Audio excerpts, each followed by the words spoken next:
King of the Playground by Phyllis Reynolds Naylor. Illustrated by Nola Langer-Malone. Kevin put on his Spider-Man t-shirt, his Batman underpants, and his jeans with the horseshoe on each pocket. But he didn't feel brave, and he didn't feel lucky. He walked up the street to the playground. He wanted to go down the slide head first, but if Sammy was there, he wouldn't go down at all. Too late. Sammy was there. "You can't come in," Sammy said. "I'm king of the playground."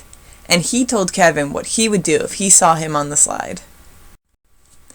Kevin went back home. His father was making soup. "I thought you went to the playground," said Father. "Sammy says if I go on the slide, he'll get a rope and tie me up," Kevin told him. "He says he'll tie my hands and feet so tight I'll never get loose." "Wow," said Father. "Really? And what would you be doing while Sammy was tying you up? Just sitting there?" Kevin remembered when he tried to put a sweater on their cat. "I'd be kicking my feet," he said. "Right," said his dad. "That's one thing you could do." The next day, Kevin went to the playground and got as far as the swings. "You can't play here," yelled Sammy, running over. "I'm king of the swings." And he told Kevin what he would do if he saw him on the swings. Kevin went home and sat on the porch. Father was washing his car. "I thought you were going to the playground," Father called. Kevin shook his head. "Sammy says if I go on the swings, he'll dig a hole and put me in it. He says he'll dig a hole so deep I'll never get out." Father smiled just a bit. "How long do you think it would take Sammy to dig that hole?" Kevin remembered when he had helped his father dig holes for fence posts in the backyard. "A long time," he said. "And what would you be doing while Sammy was digging?" "I'd be kicking the dirt back in," said Kevin, and smiled a little too. "Right," said his dad. "That's one thing you could do." The next day, Kevin went to the playground and tried to climb the monkey bars.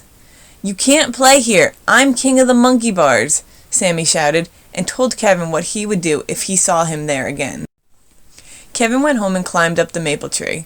His father was working in the garden. "I thought you were going to the playground," said Father.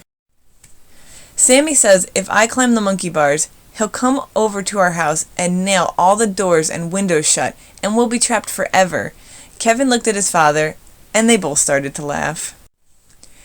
"And while Sammy was nailing one door shut, we could walk out the other," Kevin said. "Right," said his dad. The next morning, Kevin put on his Spider-Man t-shirt, his Batman underpants, and his jeans with the horseshoe on each pocket. He felt only a little bit brave and a little bit lucky. He walked up the street to the playground. Thump, thump, thump went his heart. Sammy was sitting by himself in the sandbox. It was a big sandbox, but when Sammy was in it, nobody else wanted to play. Kevin slowly walked over. "You can't play here," Sammy yelled when he saw him. "I'm king of the sandbox." Kevin put one foot in the box. "Go home," Sammy yelled even louder. "If you try to play here, I'll put you in a cage with bears in it." Kevin put his other foot in the sandbox. "Then I'll ride on their backs and teach them tricks," he said. Sammy stared. "You can't," he yelled. "They're wild bears." "Then I'll squeeze through the cage and escape." "You can't," Sammy shouted. "You're too big." "Then I'll take magic pills to make me little," said Kevin, beginning to smile. "I'll get through the cage and hide." "You can't," Sammy hollered. "I'll run after you and pick you up and throw you in a trash can."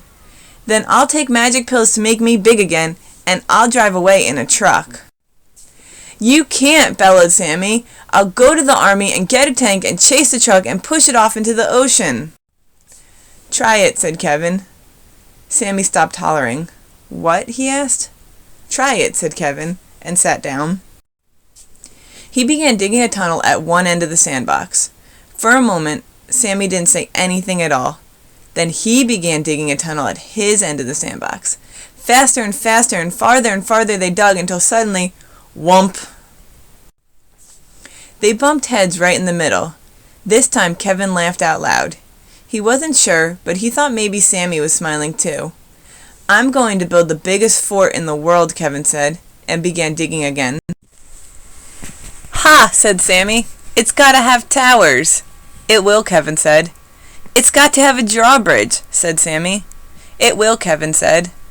It's got to have a ditch all around, said Sammy. It will, Kevin said. Help me build it? No, Sammy told him. But he did.